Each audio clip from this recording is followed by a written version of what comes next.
মনসা মঙ্গল বাংলার প্রাচীন মঙ্গল কাব্যগুলির অন্যতম। শুধু দেবদেবীর মাহাত্ম্য নয়, মঙ্গল কাব্যে ধরা পড়েছে বাংলার মানুষের দৈনন্দিন জীবন, সমাজ, ধর্ম, অর্থনীতি থেকে রাজনীতি, সেই সময়ের এক জীবন্ত সমাজচিত্র। আর তাই বেহুলা লক্ষিন্দরের কাহিনীও আজকের মানুষের কাছে এত পরিচিত, এত আপন। মৃত স্বামী লক্ষিন্দরের প্রাণ ফিরে পেতে দেবরাজ ইন্দ্রের সভার উদ্দেশ্যে ভেলায় ভেসেছিলেন বেহুলা। গাঙ্গুর নদী দিয়ে যেতে যেতে নারকেল ডাঙায় থামিয়েছিলেন তার ভেলা। সেখানে জগৎগৌরী মা মনসার কাছে করেছিলেন স্বামীর প্রাণ ভিক্ষা। মনসা মঙ্গলেই তার উল্লেখ আছে।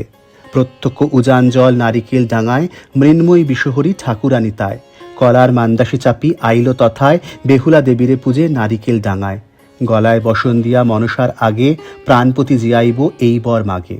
লোকবিশ্বাস, জগৎগৌরী মা তাকে অভয় দেন। বৈদ্যপুর রথতলা থেকে প্রায় 2 কিলোমিটার উত্তরে বেহুলা নদীর তীরে আজও রয়েছে সেই নারিকেল ডাঙা।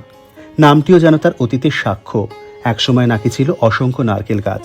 শোনা যায় এখানে পালগুপ্ত যুগের প্রায় 1000 বছরের পুরনো মনসা মূর্তির সন্ধান পাওয়া গিয়েছিল। পরবর্তীকালে সেই দেবীর পুজোই জগৎগৌরী নামে প্রচলিত হয়। প্রতি বছর দশহরার পর পঞ্চমী তিথিতে হয় মায়ের বাৎসরিক পুজো। ভোর থেকেই হাজার ভক্তের সমাগম, ভোগে চিড়ে, কলা, মিষ্টান্ন, আর রয়েছে বলিদান প্রথাও।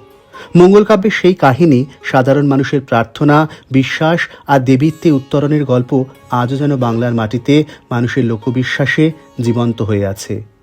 এই তো বাংলার ইতিহাস, বৈদ্যপুরের মা জগৎগৌরীর ইতিহাস।